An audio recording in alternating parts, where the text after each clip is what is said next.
محمد وعلى آل محمد كما باركت على إبراهيم وعلى آل إبراهيم إنك حميد مجيد. أما بعد فإن خير الكلام كلام الله وخير الهدي هدي محمد صلى الله عليه وسلم وشر الأمور محدثاتها وكل محدثة بدعة وكل بدعة ضلالة وكل ضلالة في النار. أعوذ بالله من الشيطان الرجيم. بسم الله الرحمن الرحيم. يا أيها الذين آمنوا اتقوا الله حق تقاته ولا تموتن إلا وأنتم مسلمون. بسم الله الرحمن الرحيم. إن عدة الشهور عند الله 12 شهرا في كتاب الله يوم خلق السماوات والأرض منها 4 حرم. ബഹുമാന്യരായ സത്യവിശ്വാസികളെ, വിശ്വാസിനികൾ, അല്ലാഹു സുബ്ഹാനഹു വ തആലയുടെ നിയമനിർദ്ദേശങ്ങൾ ജീവിതത്തിന്റെ എല്ലാ മേഖലകളിലും അനുസരിച്ച് ജീവിക്കണമേ എന്ന് ആമുഖമായി ഓരോരുത്തരോടും ഓർമ്മപ്പെടുത്തുകയാണ്, വസിയത്ത് ചെയ്യുകയാണ്. പവിത്രമായ മാസത്തിൽ നിന്ന് മറ്റൊരു മഹിതമായ മാസത്തിലേക്ക് നാം പ്രവേശിച്ചിരിക്കുകയാണ്. ഇസ്ലാമിക കലണ്ടർ അനുസരിച്ച് ഹിജറ വർഷം 1447 അവസാനിച്ച് 1448 നാം പ്രവേശിക്കുകയാണ്. ഇംഗ്ലീഷ് കലണ്ടറുകളിലെ മാസങ്ങളെ പോലെയല്ല ഇസ്ലാമിക കലണ്ടർ എന്നുള്ളത്. ഇംഗ്ലീഷ് കലണ്ടറുകളുടെ മാസങ്ങളുടെ പേരിനും ക്രമത്തിനും പ്രത്യേകിച്ച് കാരണങ്ങളൊന്നുമില്ല എങ്കിലും, എന്നാൽ ഇസ്ലാമിൽ ഒരു വർഷം അവസാനിക്കുന്നതും മറ്റൊരു വർഷം ആരംഭിക്കുന്നതും അങ്ങനെയല്ല. സഹോദരങ്ങളെ, നാം പവിത്രമായ മാസങ്ങളിൽ നിന്ന് പവിത്രമായ മാസത്തിലേക്കാണ് പ്രവേശിച്ചിട്ടുള്ളത്. മഹാനായ ഹസനുൽ ബസ്രി റഹിമഹുമുല്ലാഹ് അദ്ദേഹം പറയുന്നുണ്ട്, ഇന്നല്ലാഹ ഇഫ്തതഹ അസ്സനത ബിശഹ്രിൻ ഹറാം. നിശ്ചയമായും അല്ലാഹു സുബ്ഹാനഹു വ തആല വർഷത്തെ പവിത്ര മാസം കൊണ്ട് തുടങ്ങുകയും വഖതമഹ ബിശഹ്രിൻ ഹറാം, പവിത്ര മാസം കൊണ്ട് തന്നെ അവസാനിപ്പിക്കുകയും ചെയ്തു എന്നുള്ളത്. ഇസ്ലാമിക കലണ്ടർ തുടങ്ങുന്നതും ആദ്യ മാസം മുഹറമായി തെരഞ്ഞെടുക്കുന്നതും മഹാനായ ഉമർ റളിയല്ലാഹു അൻഹുവിന്റെ കാലത്ത് സ്വഹാബികളാണെങ്കിലും മാസങ്ങളും അതിന്റെ ഓർഡറുകളും നിശ്ചയിച്ചത് സ്വഹാബികളോ നബി സല്ലല്ലാഹു അലൈഹി വസല്ലമയോ അല്ല, അല്ലാഹു സുബ്ഹാനഹു വ തആലയാണ്. ആകാശഭൂമികളുടെ സൃഷ്ടിപ്പിന്റെ അന്ന് തന്നെ മാസങ്ങളും ആ മാസങ്ങളിൽ തന്നെ ചിലതിന് പവിത്രതയും അല്ലാഹു സുബ്ഹാനഹു വ തആല നൽകിയിട്ടുണ്ട്.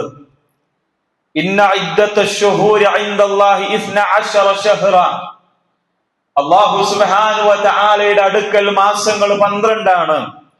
ഫീ കിതാബില്ലാഹി യൗമ ഖലഖസ് സമാവാതി വൽ അർദ്.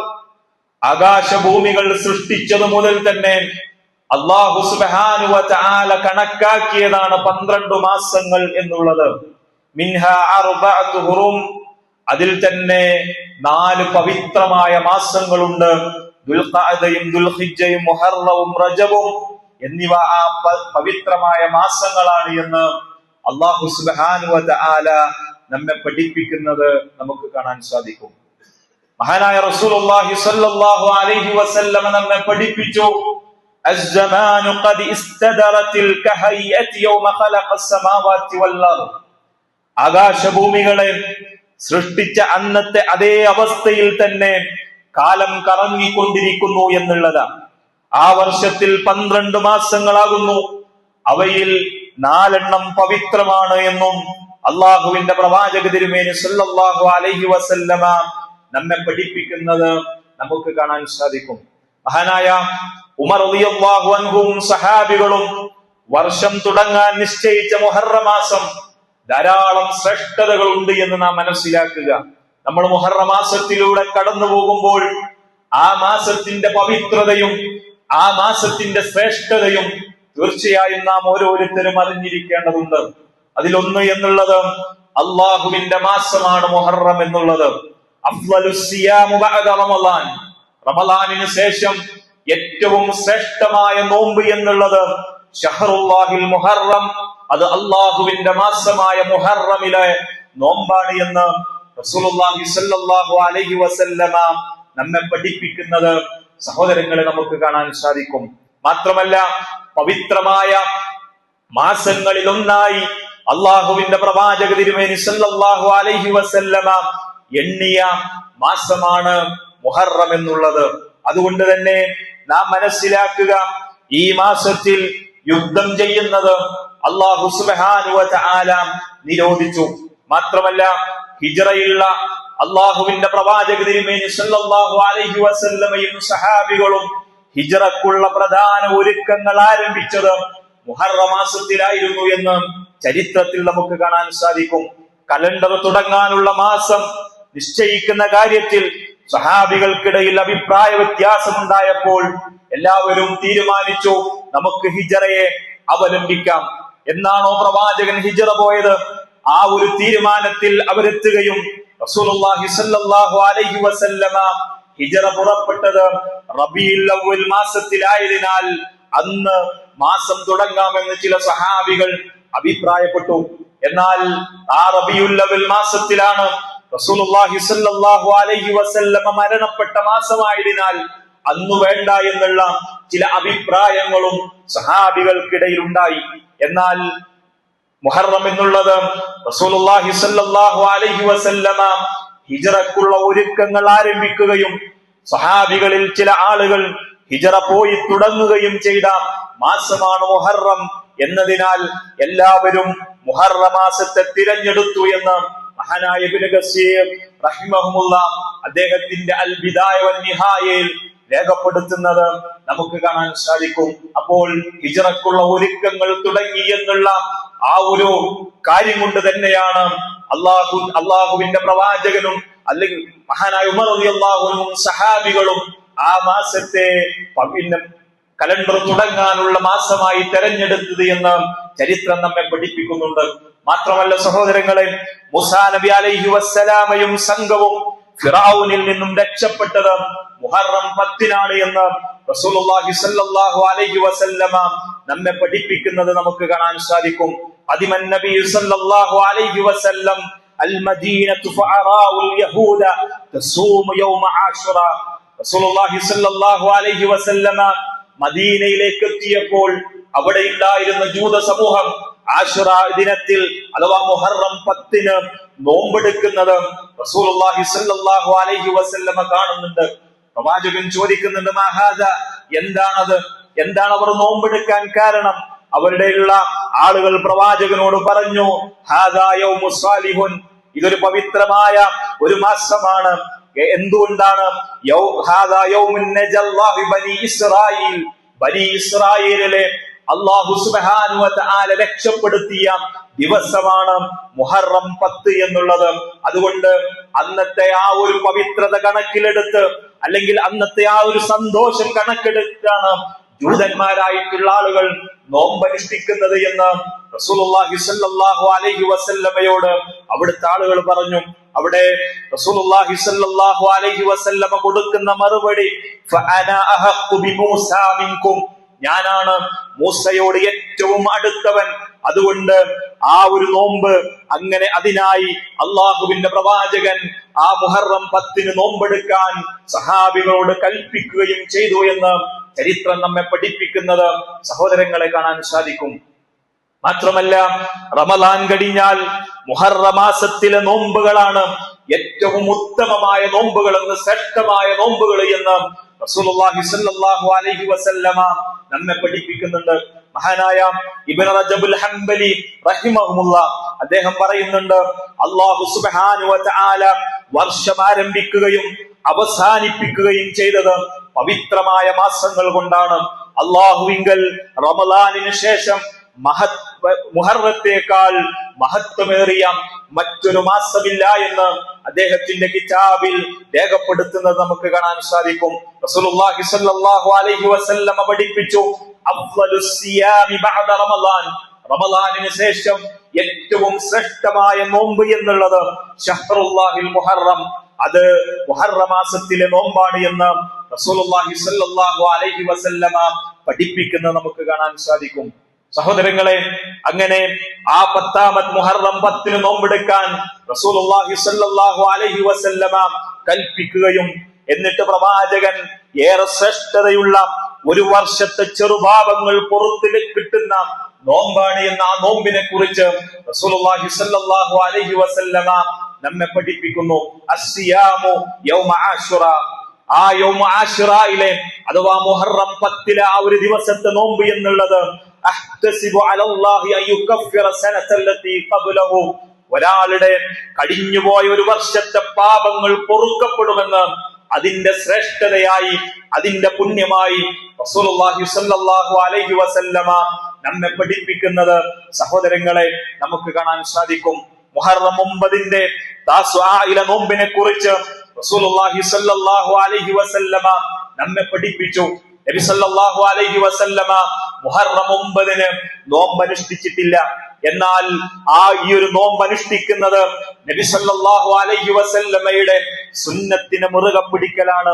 ലഇൻ ബഖീതു ഇലാ ഖാബിലിൻ, ഇൻഷാ അല്ലാഹ് അടുത്ത വർഷം ഞാൻ ജീവിച്ചിരിക്കുകയാണെങ്കിൽ ലഅസൂമന്ന താസിയ, മുഹറം 9-ന് ഞാൻ നോമ്പെടുക്കുമെന്ന് റസൂൽ സല്ലല്ലാഹു അലൈഹി വസല്ലമയുടെ വാക്കായി നമുക്ക് കാണാൻ സാധിക്കും. എന്നാൽ അടുത്ത വർഷം പ്രവാചകൻ ജീവിച്ചിരുന്നിട്ടില്ല. സഹോദരങ്ങളെ, ധാരാളം ശ്രേഷ്ഠതകൾ ഉള്ളതായ മാസത്തിലേക്ക് പ്രവേശിക്കുക എന്നുള്ളത് എന്നതിനാൽ തന്നെ ആ മാസത്തിന്റെ ശ്രേഷ്ഠത മനസ്സിലാക്കാനും ആ ശ്രേഷ്ഠതയുള്ള ഈ മാസത്തിൽ തിന്മകൾ ചെയ്യാതിരിക്കാനും നന്മകൾ അധികരിപ്പിക്കാനും സഹോദരങ്ങളെ നമുക്കാകേണ്ടതുണ്ട്. ഒരു വർഷം നമ്മുടെ ജീവിതത്തിൽ നിന്നും കടന്നു പോകുമ്പോൾ നമ്മൾ ഇംഗ്ലീഷ് കലണ്ടറുകൾ അനുസരിച്ച് നമ്മുടെ പ്രായത്തെ ഞാനും നിങ്ങളും കണക്കാക്കുന്ന ഒരു സമയം. എന്നാൽ നമ്മെ സംബന്ധിച്ചിടത്തോളം ഒരു വർഷം എന്നുള്ളത് നമ്മുടെ ജീവിതത്തിൽ നിന്നും കടന്നുപോയി എന്നുള്ള ഒരു യാഥാർത്ഥ്യം ഞാനും നിങ്ങളും തിരിച്ചറിയേണ്ടതുണ്ട്. കാരണം നമ്മുടെ ആയുസ്സിന്റെ അല്ലാഹു സുബ്ഹാനഹു വ തആല നമുക്ക് നിശ്ചയിച്ചിട്ടുള്ള ഒരു അജലുണ്ട്, ഒരു അവധിയുണ്ട്.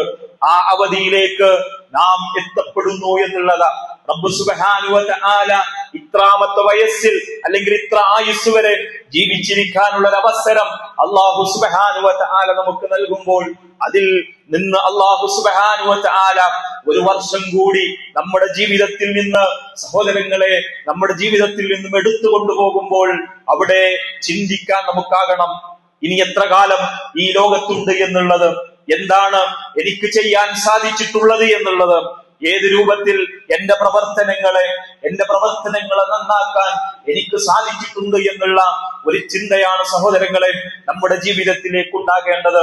തിന്മകളിൽ അഭിരമിച്ചുകൊണ്ട് അല്ലെങ്കിൽ നാളെയാകാം പിന്നീടാകാം എന്നുള്ള രൂപത്തിലേക്ക് ഞാനും നിങ്ങളും എന്റെ സമയത്തെയും നമ്മുടെ ഓരോ കാര്യങ്ങളെയും മാറ്റിവെക്കുമ്പോൾ നാളെ നമ്മൾ ഉണ്ടാകുമോ എന്നുള്ള ഒരു ധാരണയും അല്ലെങ്കിൽ ഒരു ഉറപ്പും നമ്മുടെ ജീവിതത്തിൽ നമുക്കാർക്കുമില്ല എന്നുള്ള ബോധ്യമാണ് ഓരോ വർഷവും സഹോദരങ്ങളെ നമ്മുടെ ജീവിതത്തിൽ നിന്നും കടന്നു പോകുമ്പോൾ നമുക്ക് ഓരോരുത്തർക്കും ഉണ്ടാകേണ്ടത്. അവിടെയാണ് പവിത്രങ്ങളായ മാസങ്ങളിലൂടെ നമ്മൾ കടന്നു പോകുമ്പോൾ ധാരാളം നന്മകൾ ചെയ്യാനുള്ള അവസരങ്ങളാണ് അല്ലാഹു സുബ്ഹാനഹു വ തആല സഹോദരങ്ങളെ നമുക്ക് നൽകിക്കൊണ്ടിരിക്കുന്നത്. പുണ്യങ്ങളിലൂടെ സഞ്ചരിക്കാൻ ഒരൊറ്റ നോമ്പിന്റെ കൂലിയായി റസൂലുള്ളാഹി സ്വല്ലല്ലാഹു അലൈഹി വസല്ലമ നമ്മെ പഠിപ്പിച്ചത് അവന്റെ മുൻകഴിഞ്ഞു പോയിട്ടുള്ള ഒരു വർഷത്തെ പാപങ്ങൾ അല്ലാഹു സുബ്ഹാനഹു വ തആല പുറത്തു നൽകും എന്നുള്ളതാ. അതുകൊണ്ട് സഹോദരങ്ങളെ ആ ഒരു മാസത്തിലൂടെ ആ ഒരു ദിവസങ്ങളിലൂടെ ഞാനും നിങ്ങളും സഞ്ചരിച്ചു കൊണ്ടിരിക്കുമ്പോൾ നമുക്ക് ചെയ്യാൻ സാധിക്കുന്നതൊക്കെ ചെയ്യാൻ, ഏതെല്ലാം രൂപത്തിൽ നമ്മുടെ ആയുസ്സിനെ ഉപയോഗപ്പെടുത്താൻ നമുക്ക് സാധിക്കുമോ അങ്ങനെ ഉപയോഗപ്പെടുത്താൻ നമുക്ക് ഓരോരുത്തർക്കും സാധിക്കേണ്ടതുണ്ട്. സമയമില്ലാത്തൊരവസ്ഥയിലൂടെ ഞാനും നിങ്ങളും സഞ്ചരിച്ചു കൊണ്ടിരിക്കുമ്പോൾ ഒന്നിനും സമയമില്ല, ഒന്നിനും നമുക്ക് സമയമില്ല. ജോലിയുടെ തിരക്കുകളാണ്, അല്ലെങ്കിൽ ബാക്കിയുള്ള നമ്മുടെ ബിസിനസിന്റെയും അല്ലെങ്കിൽ നമ്മുടെ ബാക്കിയുള്ള കാര്യങ്ങളുടെയും തിരക്കുകളിലൂടെ ഒരു തിരക്ക് പിടിച്ച ജീവിതത്തിലൂടെ ഞാനും നിങ്ങളും സഞ്ചരിച്ചു പോകുമ്പോൾ സഹോദരങ്ങളെ, എവിടെയാണ് നമ്മുടെ എൻഡ് എന്ന് നാം ഓരോരുത്തരും ചിന്തിക്കുക. നാളെയാകാം, അടുത്ത നിമിഷമാകാം നമ്മുടെ എൻഡ് എങ്കിൽ സഹോദരങ്ങളെ, എന്ത് നേടിയെടുക്കാൻ നമുക്ക് സാധിച്ചിട്ടുണ്ട് എന്ന് നമ്മൾ ചിന്തിക്കുക. നാളെ പരലോകത്തിന്റെ ജീവിതത്തിലേക്ക് വേണ്ടി, വിചാരണ ജീവിതത്തിലേക്ക് വേണ്ടി, ഖബറിന്റെ ജീവിതത്തിലേക്ക് വേണ്ടി എന്തൊരുക്കങ്ങളാണ് ഞാനും നിങ്ങളും തയ്യാറാക്കി വെച്ചിട്ടുള്ളത് എന്ന് സഹോദരങ്ങളെ നാം ഓരോരുത്തരും നമ്മളോട് ചോദിക്കേണ്ട സമയമാണ്. ഖബറിന്റെ ജീവിതത്തിൽ നമ്മളോടൊപ്പമുള്ള ആരുമില്ലാത്തൊരവസ്ഥയിൽ ഞാനും നിങ്ങളും ഒറ്റക്കാകുന്ന, നമ്മുടെ കർമ്മങ്ങൾ മാത്രം നമ്മുടെ കൂട്ടിനായുള്ള ആ ഒരു ഇരുണ്ട ഒരു അവസ്ഥയിൽ സഹോദരങ്ങളെ, ബർസഖിയായിട്ടുള്ള ജീവിതത്തിൽ ഞാനും നിങ്ങളും നമ്മുടെ അമലുകൾ എത്രത്തോളം നമുക്ക് കൂട്ടായിട്ടുണ്ട് എന്ന് ഒന്ന് ചിന്തിക്കാൻ നാം ഓരോരുത്തരും ഈ അവസരത്തെ ഉപയോഗപ്പെടുത്തേണ്ടതുണ്ട്. നാളെ പരലോകത്തിന്റെ വിചാരണയിൽ നമ്മളോടൊപ്പമുണ്ട് എന്ന് നമ്മൾ അഹങ്കരിച്ച, നമ്മളോടൊപ്പമുണ്ട് എന്ന് നമ്മൾ വിശ്വസിച്ച ആരും നമ്മളോടൊപ്പം ഉണ്ടാകുകയില്ല. നമ്മുടെ ഇണകളോ, നമ്മുടെ സമ്പാദ്യമോ, നമ്മുടെ മക്കളോ, നമ്മുടെ ഉമ്മയോ, നമ്മുടെ ഉപ്പയോ, നമ്മുടെ കൂട്ടുകാരോ ഒന്നും തന്നെ ഇല്ലാത്ത ആ വിചാരണയുടെ നാളിൽ സഹോദരങ്ങളെ, നമുക്ക് ബാക്കിയാകുന്നത് നമ്മുടെ കർമ്മങ്ങളാണ് എന്ന് നമ്മൾ മനസ്സിലാക്കുക.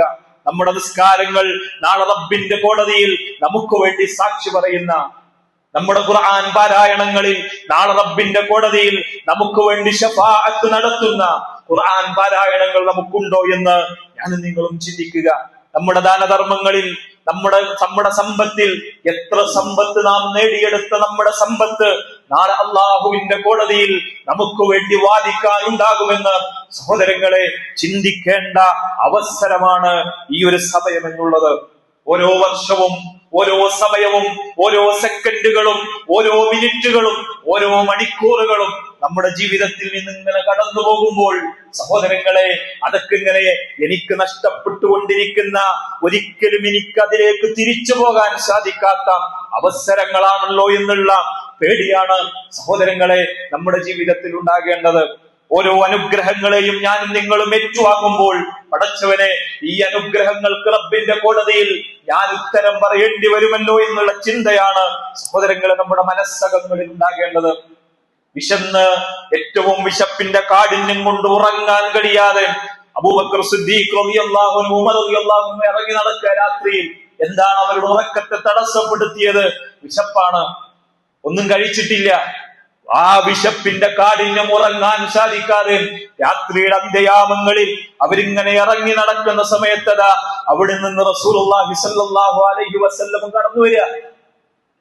അബൂബക്കർ റളിയല്ലാഹു അൻഹു റസൂലിനോട് ചോദിക്കുന്നുണ്ട്, പ്രവാചകരെ, എന്തേ ഈ രാത്രിയിൽ ഇങ്ങനെ ഇറങ്ങി നടക്കുന്നു? അവിടെ റസൂലുള്ളാഹി സ്വല്ലല്ലാഹു അലൈഹി വസല്ലം കൊടുക്കുന്ന മറുപടി ഉണ്ട്, നിങ്ങൾ എന്ത് കാരണം കൊണ്ടാണോ നിങ്ങൾ ഇറങ്ങി നടന്നിട്ടുള്ളത്, ആ വിശപ്പ് തന്നെയാണ് ഞാൻ ഇറങ്ങി നടക്കുന്നത് എന്നുള്ളത്.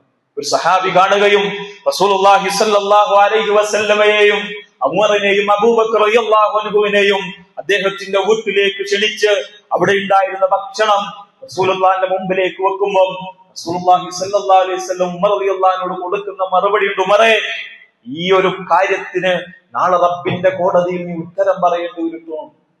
സഹോദരങ്ങളെ, നമ്മളൊന്ന് ആലോചിച്ചു നോക്കുക, പട്ടിണി കിടക്കേണ്ട അവസ്ഥ നമ്മുടെ ജീവിതത്തിൽ വന്നിട്ടുണ്ടോ എന്നുള്ളത്. ജീവിതത്തിന്റെ ഏതെങ്കിലും ഒരു സെക്കൻഡിൽ, ഏതെങ്കിലും ഒരു കോണിൽ വിശപ്പ് സഹിക്കാൻ വയ്യാതെ നമ്മൾ ഉറങ്ങാതിരുന്നിട്ടുണ്ടോ എന്ന് നമ്മൾ ചിന്തിക്കുക. എത്ര അനുഗ്രഹങ്ങളാണ്, റബ്ബിന്റെ അനുഗ്രഹങ്ങളാണ് സഹോദരങ്ങളെ ദിനം പ്രതി എന്നോണം, മണിക്കൂറുകൾ എന്നോണം, സെക്കൻഡുകൾ എന്നോണം ഞാൻ നിങ്ങളും അനുഭവിച്ചു കൊണ്ടിരിക്കുന്നത്. ഒരു അസുഖവുമില്ല. പള്ളിയിലേക്ക് നമ്മൾ സുഖമായിട്ട് നടന്നു വന്നിട്ടുണ്ട്, നമ്മുടെ വാഹനത്തിൽ വന്നിട്ടുണ്ട്. എന്നിട്ട് സഹോദരങ്ങളെ, ഇത്ര